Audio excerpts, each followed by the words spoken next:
Hello, आत्मवंदन सगळ्यांना. माझ्या सगळ्या ध्यान कुटुंबाचं इथं असणाऱ्या सर्व तुम्ही सगळेजण दैवी सगळे जे आत्मे आहेत, जे सगळे दैवी शक्ती आहेत, त्या सगळ्यांचं मी स्वागत करते आपल्या आजच्या सत्रामध्ये. आपल्यासोबत ज्या कुठल्या एंजल्स, आर्क एंजल्स यांच्या सगळ्यांच्या ऊर्जा जोडल्या गेल्या त्या सगळ्यांचे मी आभार मानते. तुमच्या सगळ्यांचे आभार मानते, तुमच्या हायर सेल्फचे आभार मानते, की ह्या सत्रासाठी तुम्ही आम्हाला वेगवेगळ्या पद्धतीने संदेश देत आहात. ग्रुपवर असेल, व्हिडिओ असेल, मेसेज असेल आणि मेसेजेस मधून आमची चेतना वाढण्यासाठी तुम्ही सगळे मदत करत आहात.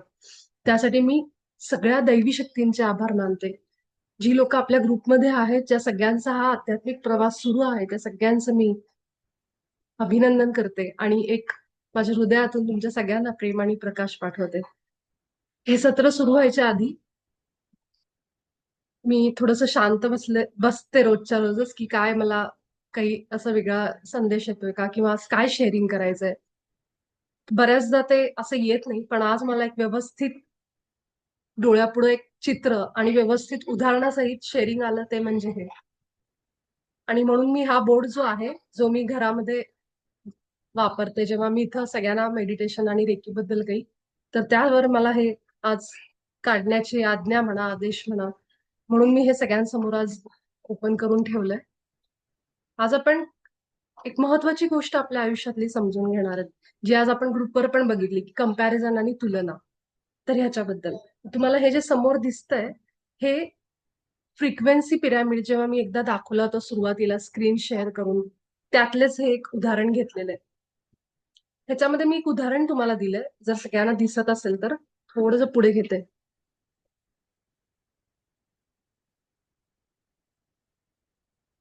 इथे एक उदाहरण मी लिहिलेलं आहे, ते उदाहरण आपण बघू आधी काय आहे ते.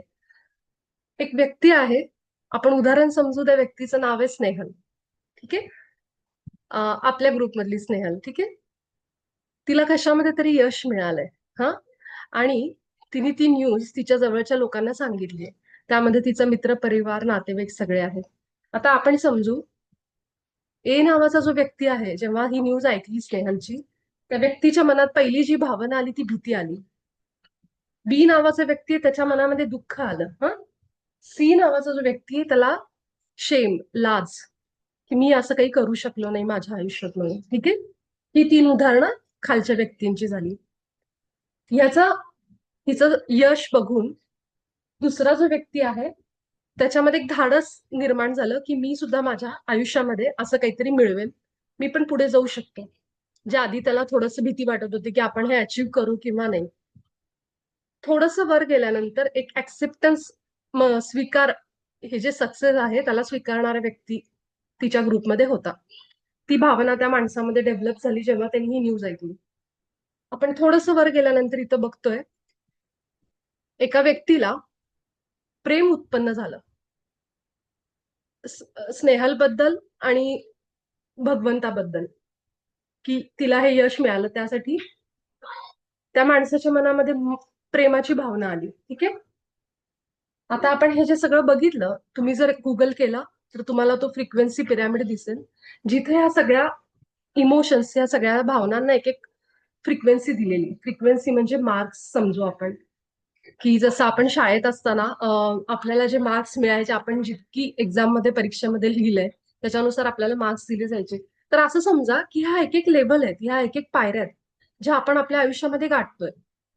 आता हा जो व्यक्ती, ज्याला इथं प्रेम वाटलं, 2-3 तासांनी असं होईल की त्या माणसाला अचानक भीती वाटायला लागेल. कशाची तरी, कुठली तरी विचार आला आणि तो एकदम त्याची लेवल खाली आली. तुम्हाला समजते आपण दिवसभर कसे असे असे असे असे, म्हणून तो ग्राफ आपण दाखवतो ना, असा असा. तर ह्या भावनांमध्ये आपण खेळत असतो दिवसभर. आता हे सांगायचं कारण काय, ह्याच्या खालच्या ज्या भावना आहेत, ज्या कमी फ्रिक्वेन्सीला आहेत, की एखाद्याला बघून द्वेष वाटणं, भीती वाटणं, स्वतःबद्दल लाज वाटणं, ही सगळ्यात लोएस्ट व्हायब्रेशन आहे. लोएस्ट, त्याच्या खाली काहीच नाहीये. तुम्ही जर तो पिरॅमिड बघितला तर सगळ्यात लोएस्ट व्हायब्रेशन आहे शेम, स्वतःबद्दल लाज वाटणं. त्यानंतर भीती, त्यानंतर अशा गोष्टी, आणि मग वर वर वर. आता हे जे आहे सक्सेस, म्हणजे जे यश मिळालं तिला, त्याच्या खालची जी आपण दुनिया आहे, जे लोक त्या खाली आहेत त्या फ्रिक्वेन्सीच्या, आपण असं समजू. त्याला म्हणतात 3D, थर्ड डायमेन्शन. आणि तुम्ही जे आता युट्यूबवर ऐकत असाल की 5वं डायमेन्शन, 5वं डायमेन्शन, 5D ते हे, की जेव्हा ह्या एका ठराविक फ्रिक्वेन्सीच्या वर आपण जायला लागतो, कुणाचाही एखादी न्यूज ऐकली, कुठलंही आपण बातमी ऐकली, की त्यानंतर आपली रिॲक्शन काय असते, ती आपली फ्रिक्वेन्सी. ठीक आहे. किंवा घरात बसल्या बसल्या सुद्धा आपण जे म्हणतो ना, मावतर बाबाजी सांगतात ऑरा स्वच्छ करा, ऑरा प्रोटेक्ट करा, लॉक करा. कारण हे जे विचार आहेत ते सारखे इकडून तिकडून त्या फ्रिक्वेन्सीला आपण असतो तिथून ते येतात, आपल्या ऑरामध्ये येतात आणि आपले विचार अजून तसेच वाढतात. तुम्हाला समजतंय?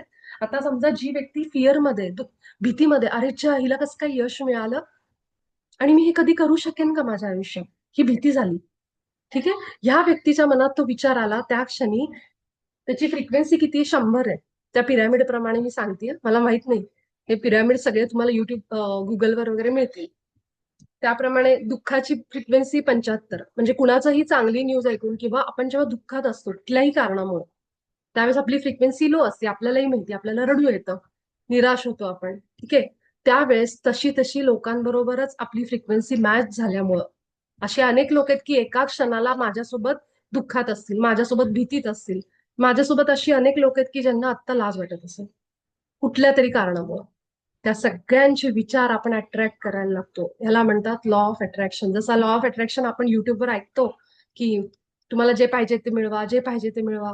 मग ते जे पाहिजे ते मिळवा ह्याच्यामध्ये निगेटिव्ह पण आलं, हे ह्याच्यावरून तुम्हाला समजेल की आपण ज्या व्हायब्रेशनला असतो त्याच व्हायब्रेशनची आपण विचार हे सगळं लोक सुद्धा आपण तशीच आपल्याकडे घ्यायला लागतो. त्यामुळे जेव्हा आपण ती जम्प करत नाही, ह्याला म्हणतात क्वांटम जम्प. हे पण तुम्ही शब्द ऐकला असेल कदाचित. आणि हेच आहे ते म्हणतो ना डिवाइड केलेलं, की ती लाईन मधली की जिथं अर्धी लोक खालच्या डायमेन्शन मध्ये, अर्धी लोक वरच्या डायमेन्शन मध्ये. पृथ्वी जी आहे, पृथ्वीवर आता तुम्ही युट्यूबवर, आता म्हणजे आधीपासूनच आपण चांगल्या पण न्यूज ऐकतो, वाईट पण न्यूज ऐकतो. काही लोक, आता हे जसं आपलं एक ध्यान आहे तशा अनेक संस्था आहेत जे असे कार्य करतात.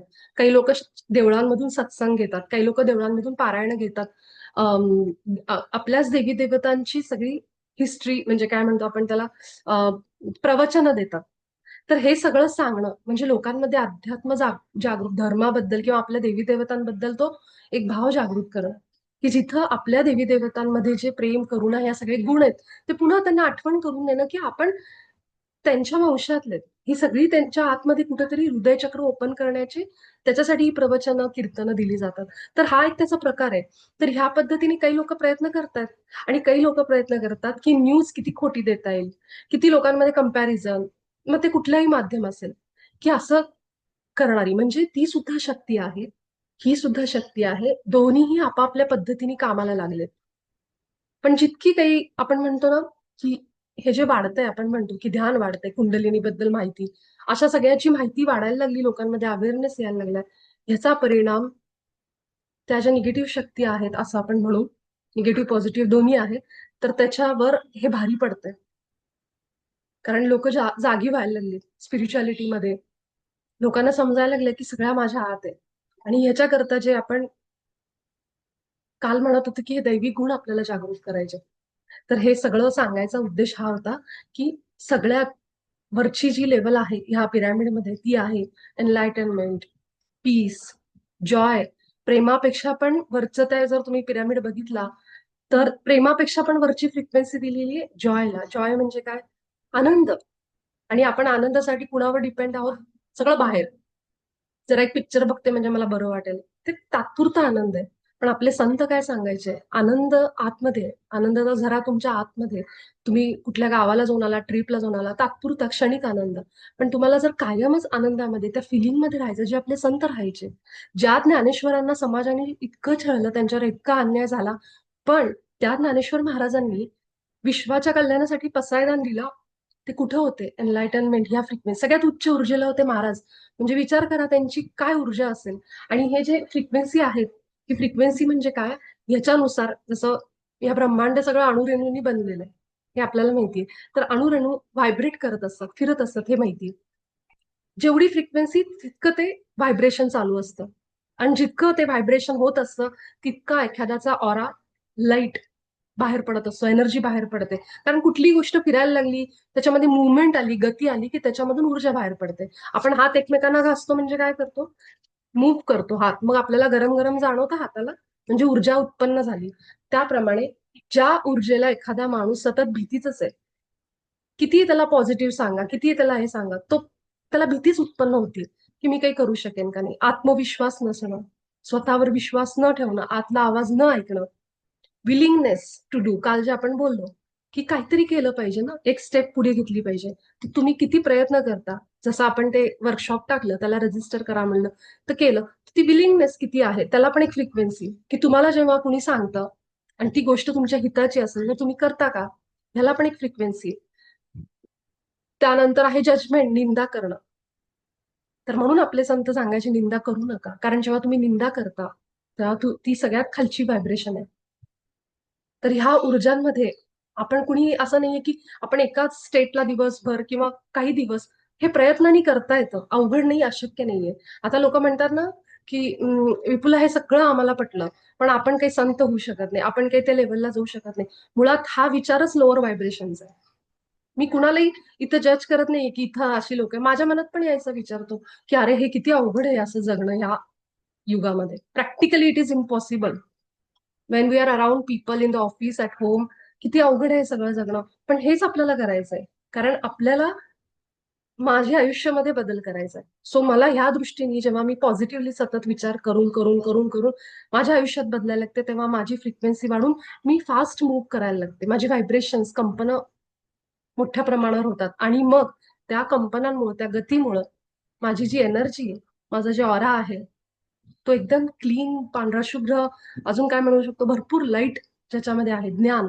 कारण मी उदाहरण देते तुम्हाला, प्रणिता आहे, ठीक आहे. प्रणिता आता समजा खूप ज्ञान घेतली, हा, आणि तिला खूप गोष्टी, आता हे ऐकत असताना पण तिला खूप गोष्टी जाणवल्या असं आपण समजू. अरे हो, खरंय, असं आहे तसं आहे. मग ती काय करेल, पहिलं हे जे काही मी सांगतेय ह्याचं स्वतःच्या आयुष्यात पहिलं अप्लाय करून बघेल की माझं कुठे कुठे चुकतंय. प्रत्येक जण करतो, राईट. म्हणजे काय झालं, प्रणिता आता स्वतःला जज करायला लागली की हा, माझं इथं चुकतं, हा बरोबर आहे, माझं हे केलं पाहिजे. ही सुधारणा म्हणून ठीक आहे, पण ती फक्त सुधारणा हाच इंटेन्शन असलं पाहिजे, स्वतःलाही जज नाही करायचं की अरे मी कसं काय, असं मी जे आज लिहिलं होतं, की कंपॅरिझन नाही करायचं की माझे कधी एकदा सगळे वाईट गुण संपतायत आणि मी कधी एकदा संत बनते, किंवा का माझे वाईट गुण संपत नाही, हे बर्डन नाही द्यायचं, स्ट्रेस नाही द्यायचं. तर मला दुपारी जो मेसेज आला त्याच्यावरून मला आता हे शेअरिंग, मला समजतंय की हे का आज सांगायचं होतं मला, की स्वतःची निंदा करणं, स्वतःला जज करणं, मी कुठे आहे सारखं सारखं, किंवा माझे हे गुण का नाही जात आहेत असं म्हणून एक स्ट्रेस घेऊन बसणं, बर्डन घेऊन बसणं, ही सुद्धा एक लोअर व्हायब्रेशन आहे. जे होतंय ते होऊ द्या, फक्त लक्ष ठेवा. जे म्हणतात ना की तुम्ही साक्षी भावमध्ये या, द्रष्टा बना, आत्मपरीक्षण करा, तपासा की मी कुठल्या गोष्टीला काय करते, मला ह्याच्यातनं काय करता येईल. हे इंटेन्शन नाही वेगळं, पण हे कसं बाहेर जाणार आणि मी कसं उच्च ऊर्जेमध्ये येणार, हे स्ट्रेस घेणं, हा बर्डन घेणं, ही सुद्धा एक लोअर फ्रिक्वेन्सी. तर आता हे फ्रिक्वेन्सी भाषेमध्ये मला सांगणं हे गरजेचं होतं, कारण आता ह्या गोष्टी इथून पुढं, हे शब्द, 5 डायमेन्शन, हे सगळं तुम्हाला आता अजून अजून ऐकायला मिळेल. तर 5वं डायमेन्शन म्हणजे काय, 5 डायमेन्शन म्हणजे की तुम्ही जेव्हा या वरच्या ऊर्जेमध्ये असता, समोरच्या माणसामध्ये माझा आनंद, समोरच्या माणूस आणि मी एकाच तत्वातनं आलेलो आहे, हे जितकं तुम्ही वननेस, वननेस, की मी जे बाबाजींनी सांगितलंय, म्हणजे विचार करा, ज्ञानेश्वर महाराज ज्यांनी विश्वासाठी पसायदान लिहिलं की विश्वाचं कल्याण होऊ दे, हा जो व्यक्ती आहे इथं, आपण असं समजू, ह्या व्यक्तीच्या वर अजून एक व्यक्ती आहे ज्याला आनंद झालाय की ह्या सगळ्यांचं चांगलं होऊ दे, म्हणून तो एक व्हायब्रेशन बाहेर टाकतोय. त्याला सगळ्यांबद्दल प्रेम वाटायला लागले, स्नेहल बद्दल, ए बी सी डी सगळ्या माणसांबद्दल. तर काय झालं, तो ह्या सगळ्यांपेक्षा उच्च ऊर्जेला झाला, आणि त्याच्यापेक्षा पण उच्च ऊर्जेला असणारे अनेक लोक आहेत, आणि सगळ्यात उच्च ऊर्जेला असणारे इथं आपण जर उदाहरण घेतलं तर ज्ञानेश्वर महाराज आहेत. का? कारण महाराजांनी ह्या लोकांसाठीच नाही, किंवा आपल्या शहरासाठी नाही, आपल्या गावासाठी नाही, राज्यासाठी नाही, पूर्ण विश्वासाठी पसायदान दिलं. म्हणजे महाराज कुठल्या ऊर्जेला असतील, आणि त्यांचा लाईट किती असेल, त्यांची फ्रिक्वेन्सी काय असेल, ते कसे चमकत असतील, एक ब्राईट स्टार म्हणतो ना आपण. तर जेव्हा हे व्हायब्रेशन आपले वाढतात असे असे, तर तुम्हाला ते काजवे माहिती, काजवे कसे लाईट आपण बघतो ना लाईटचे, तसे आपण दिसतो जेव्हा आपल्याला लाईटच्या दृष्टीने हे बघतात सगळ्या मास्टर्स, की कोण आत्मा किती पदावर आहे, कुठल्या ऊर्जेवर आहे, हे आपण असे दिसतो. आणि विचार करा महाराज कसे ब्राईट असेल, त्यांचा ऑरा काय असेल. तर ह्या पद्धतीने जेव्हा आपण विश्वाच्या कल्याण करायला विचार करतो आपल्या डोक्यामध्ये, ते आपलं सहस्राराला आपण पोहोचलो. आणि महावतार बाबाजींनी आपल्याला डायरेक्ट ते दिलंय. बाबाजी सांगतात, उठल्यानंतर रात्री झोपताना जेव्हा तुम्ही शांत होता, तेव्हा सगळ्यात पहिला विचार आणा मनामध्ये, की माझा जो क्रिएटर आहे, ज्यांनी मला निर्माण केलंय, तो आणि मी एक आहोत.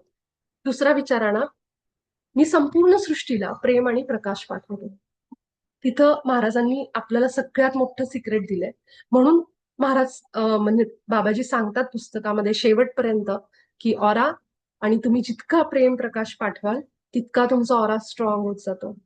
सो हे सिक्रेट आहे त्याचं, की ज्यांना कुणाला असं वाटतं की माझ्यामध्ये बदल करायचा आणि तो अवघड आहे, त्या लोकांनी पहिलं हे सुरू करा, की जरी मला आत्ता प्रेम वाटत नाहीये, नुसतं प्रेम प्रकाश पाठवणं आपल्या सगळ्या विश्वाला.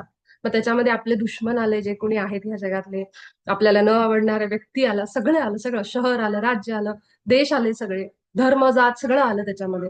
हा कुठलाही विचार न करता केवळ जशी मी त्याच्याकडनं आली, त्या सोर्स मधून, त्या लाईट मधून, तसेच समोरचे पण माझ्या त्याच लाईट मधून आले. फक्त आम्ही इथं काय करतोय, सगळे वेगवेगळे आहोत असं भासवून जे काही आपलं कॅरेक्टर आहे ते प्ले करतोय. ह्या पद्धतीने ह्या सगळ्याचा विचार करा. आणि आपण दिवसभर, मी तुम्हाला सांगते म्हणजे मी दिवसभर उच्च ऊर्जेला असं नाहीये. प्रयत्न करायचा की जागरूक राहायचं. ह्यालाच म्हणतात जागृती. की जागरूक राहायचं, की काय ऐकल्यावर मला राग येतो, काय ऐकल्यावर मी ट्रिगर होते, काय ऐकल्यानंतर माझ्यामध्ये हा विचार येतो, द्वेष येतो, जेलसी येतो, अजून आहे. अच्छा ठीक आहे, 2% आहे, 4%, हरकत नाहीये. हरकत नाहीये म्हणत म्हणत हळूहळू प्रेमाने त्याला बाहेर काढायचं. स्वतःवर पण हार्ड व्हायचं नाही, की मी असं झालंय किंवा तसं झालंय. तर स्वतःला पण तितका वेळ द्यायचा, की मी मलाच कशी सुधरवायचं, हा जर्नी आहे माझा. आणि हे मला आत्ता आत्ता समजायला, हे मला सांगणार कुणी नव्हतं इतके दिवस. जरी मला वाटतं की मी बदलावं, पण माझ्या घरात तशी परिस्थिती नाहीये. त्यामुळं ह्या सगळ्या गोष्टी सगळ्यांना माहितीये. डिवाइन परमेश्वराला पण हे सगळं माहितीये. आपले गुरु महाराज इतके जे अवतार कार्य झाले, ते ह्याच्यासाठी झाले, की जे सगळे दत्त महाराज असतील, श्रीपाद श्री वल्लभांचा अवतार असेल, नरसिंह स्वामी सरस्वती असतील, स्वामी समर्थ, गजानन महाराज, हे सगळे संत येऊन आपल्याला हेच शिकवायचा प्रयत्न करून गेले, की तुम्ही कायम त्या ऊर्जेमध्ये राहा, प्रेमाची, करुणेची. पण ती त्यावेळेस म्हणतो ना, की समाज असा त्या ऊर्जेमध्ये नव्हता किंवा येऊ शकत नव्हता. त्यामुळे शेवटी काय करायचं, घ्या अवतार मग पृथ्वीवर. म्हणून त्या मोठ्या मोठ्या फ्रिक्वेन्सीज ऊर्जेची लोक अवतार घेऊन गेली, हे आपल्यालाही माहिती. आणि मग त्यांचं अवतार कार्य संपल्यानंतर अं, जितकं त्यांच्याकडनं कार्य घडेल ते करायचे आणि निघून जायचे. असे अनेक अवतार घडले. ह्याचं कारणच हे होतं, की समाजामध्ये हा अवेअरनेस यावा, की आपण सगळेजण कुठे कुठे आहोत. ह्याला ते म्हणायचे, की आत्मचिंतन करा, आत्मपरीक्षण करा. आणि हे अनेक आपल्याला संस्था आत्ताही सांगतात. प्रत्येक जण आपापल्या परीने मदत करतंय, की पृथ्वी आत्ता ज्या एनर्जी शिफ्ट मध्ये आहे, ट्रान्झिशन मध्ये जातीये, तिथं माझ्याकडनं काय कार्य घडेल, मी कुठल्या व्हायब्रेशन मध्ये राहील, हे प्रत्येक जण प्रयत्न करतोय. म्हणून मला आता समजतंय, की परवा दिवशी जो मेसेज दिला गेला, की तुम्हाला जर वाटतंय ना, तुम्हाला ध्यान शिकवावं असं वाटतंय, 4 लोकांपर्यंत ह्या गोष्टी पोहोचवाय, तर जरूर पोहोचवा. कुठेही स्वतःला त्या भीती, शेम, गिल्ट ह्याच्यामध्ये ठेवू नका. कारण जेव्हा तुम्ही अशा लोकांना घेऊन येताय, ज्यांना काहीच माहित नाहीये, साहजिक आहे, की ते तुमच्या ऊर्जेपेक्षा थोडे खालच्या लेवलला असणार आहेत. कारण त्यांना ह्यातलं काहीच माहित नाहीये. आणि त्यामुळं जर त्यांना आपल्याला वर आणायचं असेल, तर त्यांच्यापर्यंत जाणं गरजेचं आहे. आणि मग ते कदाचित आपल्याला जज पण करतील. अरे, हे काय नवीनच असं म्हणतील. पण आपण प्रयत्न करायचा. आणि बर्डन पण घ्यायचं नाही. अरे, ह्यांच्या आयुष्यात काही बदलच होत नाहीये. काय करू, काय करू? ते आपलं काम नाहीये. ते सगळं त्याला सोडायचं. मी काय करते, मी हे काम करते, की 4 लोकांपर्यंत मी पोहोचवायचा प्रयत्न करते. होतंय, नाही होतंय, आता तो बघेल. त्याचं पण आहे ना, तो आपल्याला माध्यम म्हणून वापरतोय. ही फक्त डोक्यामध्ये विचार ठेवायचा. तर ह्या पद्धतीने मला हा जो संदेश आला होता, की सगळ्यांपर्यंत हे पोहोचवायचंय. माझ्यासाठी पण ह्याच्यात काही संदेश होते. आपण दिवसभर असं असं असं ते पेंड्युलम असतो तसं, एकदा आपण मध्येच दुःख होतं, मध्येच आनंद होतो, पुन्हा आपण एकदम सगळ्या विश्वाच्या कल्याणाचा विचार करतो, मध्येच आपण द्वेषाची भावना, हे दिवसभर आपलं चालू आहे. मग ह्यातनं आपण एक चॉईस, कसं जास्तीत जास्त त्या ऊर्जेला पकडून धरता येईल. आणि ते हळूहळू नॅचरली जमायला लागतं. पण सुरुवातीला काही स्वतःहून स्टेप्स घेणं. माझ्याकडनं काय जाते बाबा, माझ्याकडून मी प्रयत्न करते. आणि जितकं आपण ह्या बाबतीत अलर्ट व्हायला लागू ना, तुम्हाला जाणवेल की वेळेला आता आठवायला लागले मला. मी समजा त्या ऊर्जेतनं थोडी हल्ले आणि कुणाबद्दल कम्पेअर केलं, कुणाशी द्वेष धरला, चिडचिड केली, राग राग धरला, तर मला लगेचच कुणीतरी मदत पाठवतंय. कारण तितके आपण कॉन्शियस व्हायला लागलो, तितके आपण आता जागे व्हायला लागलो. त्यामुळे तुमचं सबकॉन्शियस, तुमचा हायर सेल्फ तुम्हाला आता लगेच सावध करेल, सावधान. मग तो विचार तुमच्या मनात टाकेल, मग लक्षात येईल, ठीक आहे. मग कसं रिॲक्ट करायचं आपण त्यावेळेस. मग हे सगळं बघणं म्हणजे, आपल्याच ग्रुपमधली एक मास्टर आहे, तिने मला परवा सांगितलं की ती सगळं बऱ्याचशे अनुभव असे लिहून ठेवते की ह्या परिस्थितीला मी कशी वागले. तर तिचं इतकं स्वतःबद्दल आता जागृती झाली. आणि ही जागृती म्हणजेच तुम्हाला खूप पुढे घेऊन जाते, खूप पुढे घेऊन जाईल. तुम्हाला हे कदाचित आता कळणार नाही की माझी स्वतःबद्दल मी जाणून घ्यायला लागले, तर तुम्हाला समजेल की तुम्हाला इतकं समजायला लागलंय. ह्याचे सायन्स दिसतात, सिंक्रोनिसिटी दिसती, नंबर्स दिसतात, हे ह्याच्यामुळे दिसतात. कारण सगळे जागे व्हायला लागले, सगळ्यांना समजायला लागले की माझं कुठं चुकतंय, मी किती कुणाला हे देते. त्याच्यात अजून एक महत्वाचा भाग म्हणजे इमोशनल व्हॅलिडेशन. एखाद्या प्रसंगामध्ये तुम्ही दुसऱ्याला इतकं प्रयत्न करताय की तो माझ्यावर खुश कसा होईल आणि तो मला किती चांगलं म्हणेल, कसं चांगलं म्हणेल, ह्याच्यासाठी तुम्ही खूप पळताय, खूप परिश्रम घेताय. आणि परिश्रम घेऊन घेऊन दमून जाताय आणि बसताय निराश होऊन, की ह्या माणसाचं कितीही केलं तर हा माणूस माझ्यावर खुशच होत नाही. तिथं सावध व्हायचं, तिथं सावध व्हायचं. तो प्रसंग तुम्हाला हे शिकवतोय की तुम्ही त्या माणसाला आनंद खुश करू शकत नाही. कारण त्याचा स्वभाव, त्याची जी ऊर्जा आहे ती वेगळी आहे. आणि तुम्ही हा प्रयत्न करून थकून जाल, पण तो माणूस खुश होणार नाही. तुम्ही तुमचं काम करा आणि त्याच्यापासून डिटॅच व्हा, कदाचित तेवढ्या प्रसंगापुरतं तरी. हे जेव्हा आपल्याला कळते की मला कुणाच्याही व्हॅलिडेशनची गरज नाही, मी चांगली आहे, मला माहिती आहे. जर मला कोणी सांगितलं येऊन, चैतालीला सांगितलं, चैताली तू खूप प्रामाणिकपणे काम करतीस हं, आणि तू खूप ऑनेस्ट आहेस बोलण्यामध्ये, ह्याच्यामध्ये. चैतालीला मग मी म्हटल्यानंतर चैताली खुश होणार. आणि परत मी थोड्या वेळ म्हणलं, चैताली तू अजिबात चांगली नाही, मला नाही आवडलं तुझं. चैतालीला माहिती की माझ्या हातले गुण काय आहेत, आणि हे आपण आपल्याला ओळखायचं. कोणी म्हणो किंवा न म्हणो, मला माहिती मी प्रामाणिक आहे. मला माहिती की मी माझ्या मनामध्ये दुसऱ्यांबद्दल करुणा आहे, प्रेम आहे. तर कुणाच्याही इमोशनल व्हॅलिडेशन, दुसऱ्याने मला म्हणावं, ह्या अपेक्षा सोडून द्या. तर तुम्ही जेवढं ते सोडायला लागाल ना, तुम्हाला समजेल तुम्ही इतके सुखी व्हायला लागला की तुमच्या रिलेशनमध्ये, रिलेटिव्ह मध्ये ह्यांच्या मागे पळून त्यांना सुखी करायचा प्रयत्न करून आपण पूर्ण एनर्जी तिथंच खर्च करून टाकतो. तर जे खुश होतील ते काय होतील. आपलं जितकं प्रेम देता येईल, आपलं निस्वार्थीपणे करता येईल करा कर्म. आणि बाकी त्याची जास्त अपेक्षा ठेवू नका. कारण ते फार आपल्याला खालच्या ऊर्जेला घेऊन जातं. सगळ्यात खाली काय असतं, दुःख, एक शेम, एक प्रकारची लाज मनामध्ये, की असं आहे माझ्या घरी, किंवा अशा कुठल्याही प्रकारची एक भावना. तर ते सगळे खालचे व्हायब्रेशन्स आहेत. म्हणून थोडंसं त्या गोष्टीपासून डिटॅच व्हा, कर्म करा, आउटकम रिझल्ट पासून थोडे डिटॅच व्हायला शिका. हे एक मला मेसेज हा माझ्यासाठी पण आहे, म्हणून हा आज आत्ता मला आठवलं सांगतोय. ठीक आहे. तर आपण ह्याच नोटवर आज रेकी घ्यायची म्हणून वेळेत मी हे कव्हर करते. तर आपण सगळेजण रेकीच्या याच्यासाठी तयार होऊ. जर कोणी नवीन असेल तर त्यांना फक्त सांगते, आहे श्वेता आहे मला वाटते. तर रेकीमध्ये आपण हात आपले दोन्ही एकमेकांवर घासून थोडस हाताला गरमी जाणवेपर्यंत आपण त्याला रब करतो. बाकीच्यांनी सुरू केलं तरी चालेल, ज्यांना माहिती. आणि मी सांगेन त्याप्रमाणे हळूहळू इन्स्ट्रक्शन प्रमाणे आपल्या शरीराच्या एक एक पार्टवर आपले हात ठेवायचे. ठीक आहे. आपण काही प्रार्थना करतो, ठराविक रेकी शक्तीला कॉल करतो आणि डीप ब्रिदिंग करतो थोडस. आणि मग आपले हात एक एक शरीरच्या भागावर आपण ठेवून आपली रेकी एनर्जी आपल्या शरीराच्या आत घ्यायची. ह्याच्यामध्ये सगळ्यात महत्वाचं आहे, हात आपले असे ठेवा, आपण ओंजळीत पाणी घेतो असं. आणि बोटांमध्ये अंतर नको. त्यानंतर ज्या भागावर हात ठेवलाय, पूर्ण प्रयत्न करायचा की 100% माझं लक्ष त्या भागावर आहे. ठीक आहे. विचार येतील मनामध्ये, हरकत नाहीये, येऊ द्या. लक्ष पुन्हा पुन्हा आपल्या हातांकडे घेऊन जायचं. पूर्ण शरीराचा भाग, आपलं शरीरच आत्ता कॉन्सन्ट्रेट करायचं 100% पूर्ण सेशन संपेपर्यंत. ठीक आहे. तर ह्या पद्धतीने आपण सगळेजण डोळे बंद करून आपले दोन्ही हात एकमेकांवर घासू, थोडे गरम होईपर्यंत त्या घर्षणाने थोडी ऊर्जा उत्पन्न करा.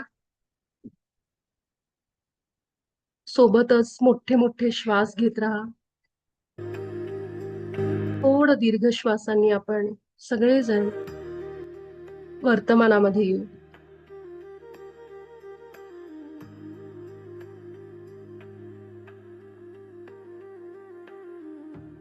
आणि आता आपले दोन्ही हात आपल्या मूलाधार चक्रावर ठेवू, म्हणजेच आपल्या मांडीवर ठेवा.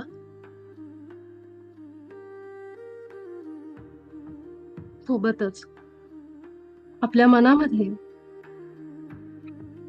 एक प्रार्थना करायची. हे रेकी शक्ती, माझ्या हातामध्ये येऊन मला पूर्ण बरं कर. आपले दोन्ही हात आपल्या मांडीवरच.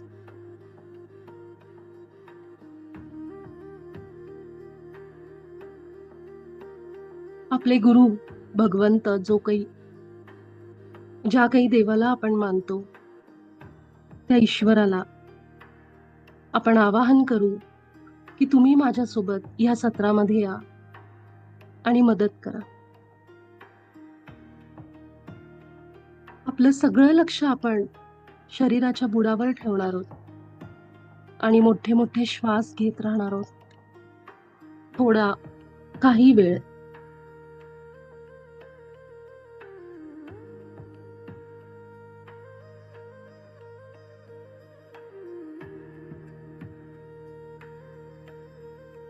आपल्या हातावाटे खालच्या भागामध्ये ब्रह्मांडातली ही दिव्य शक्ती पसरत आहे अशी कल्पना करा. आणि सगळं लक्ष आपलं खाली पूर्ण खालच्या भागावर ठेवा.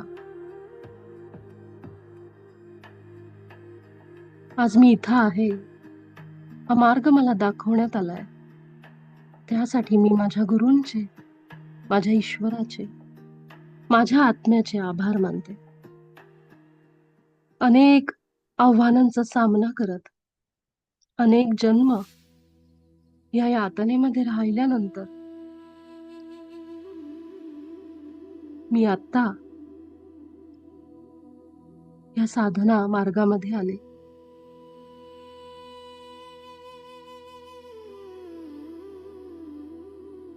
त्यामुळं मी सुरक्षित आहे, समृद्ध आहे आणि सदैव माझ्या गुरूंच्या, ईश्वराच्या संरक्षणामध्ये आहे. हा विचार मनामध्ये खोल जाऊ द्या, कारण भगवंत कृपा असल्याशिवाय, गुरु कृपा असल्याशिवाय कोणीच इथे येऊ शकत नाही. आणि रेकी शक्ती ही प्रत्येकाची आई आहे. ती निवडते प्रत्येक लेकराला, प्रयत्न करते पोहोचायचा.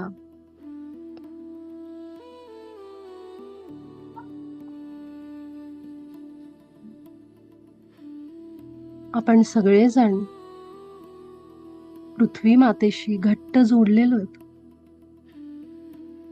आपल्या सगळ्यांचं मूलाधार चक्र आता संतुलनात येत आहे. मी स्थिर, समृद्ध, सुरक्षित आहे.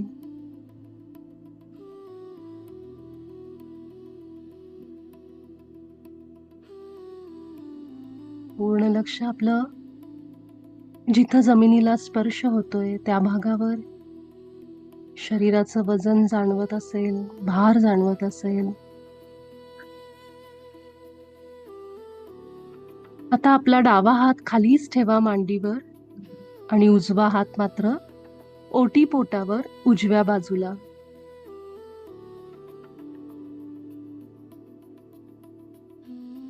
लोअर ॲब्डमन म्हणजेच ओटीपोट.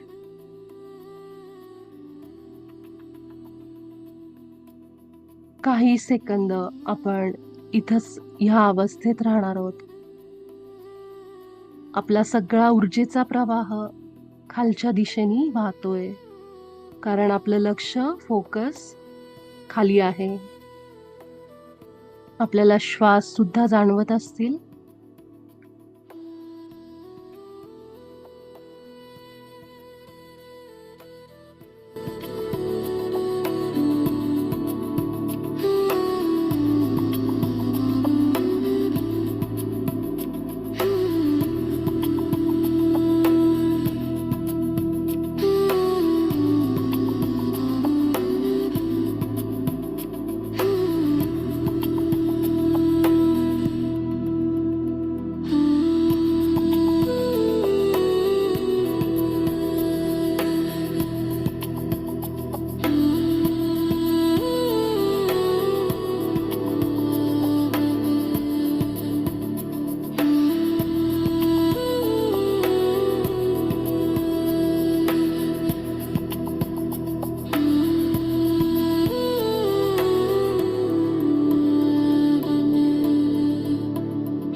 आता आपला उजवा हात उचलून आपल्या नाभीवर आणि डावा हात आपल्या हृदयावर ठेवा. दोन्ही हात एक एक करून एक उजवा हात आपल्या नाभीवर आणि डावा हृदयावर.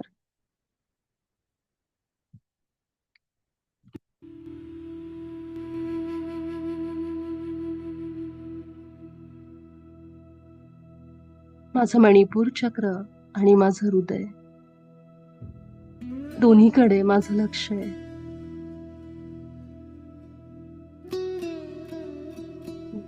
माझा एक एक श्वास मला फील होतोय.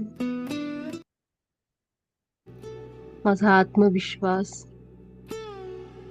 हृदयामध्ये असणारं प्रेम आणि करुणा स्वतःबद्दल, परमात्म्याबद्दल, माझ्या गुरूंबद्दल आणि या संपूर्ण सृष्टीवर असणारं माझं प्रेम. मी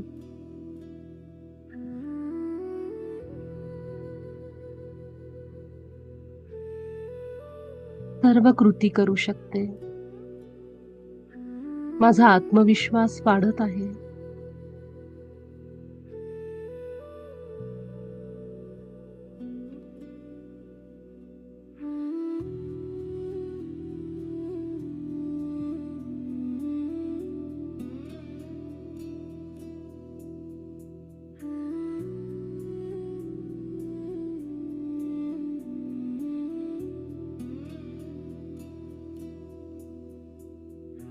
आपली छाती, एक एक श्वास आपला अनुभव करा. जितकं आपण आतमध्ये जाऊ, जितकं लक्ष आत देऊ, तितकी एनर्जी वाढते. माझा सगळा फोकस या क्षणाला माझ्या आतल्या जगात आहे.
आणि आता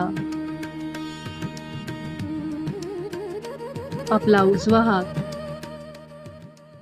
आपल्या गळ्यावर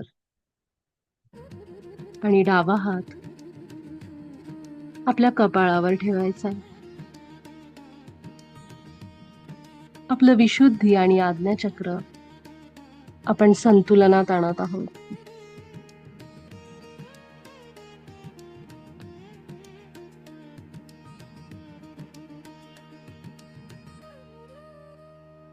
आपल्या गळ्याला आपल्या तळहाताचा स्पर्श होऊ द्या. कोणत्याही क्षणी आपला हात दुखला, हाताला कळ लागली तर एखादा हात खाली ठेवू शकता आपल्या गुडघ्यावर. आता आपलं लक्ष आपल्या गळ्यावर आणि कपाळावर.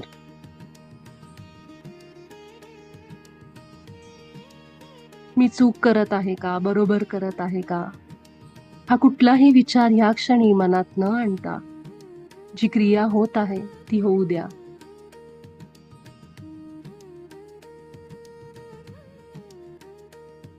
केवळ फोकस करा आपला गळा, मान, संपूर्ण चेहरा, कपाळ ह्या भागावर. बंद डोळ्यांनी आतलं जग बघा. माझ्या हातान वाटेल मी रेकी शक्ती माझ्या गळ्याला, कपाळाला देत आहे.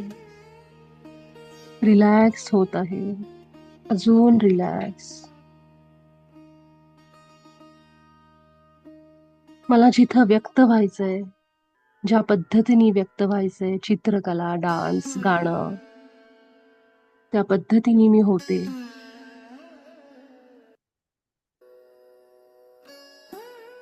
मला जे बोलायचंय ते मी बोलते. माझी निर्णय क्षमता वाढत आहे. विचारांमध्ये स्पष्टता येत आहे.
आपला उजवा हात आता आपल्या उजव्या डोळ्यावर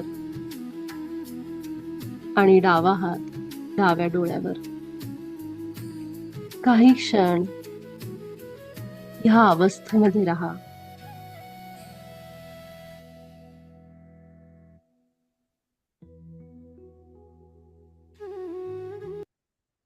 पूर्ण शांतीचा अनुभव घ्या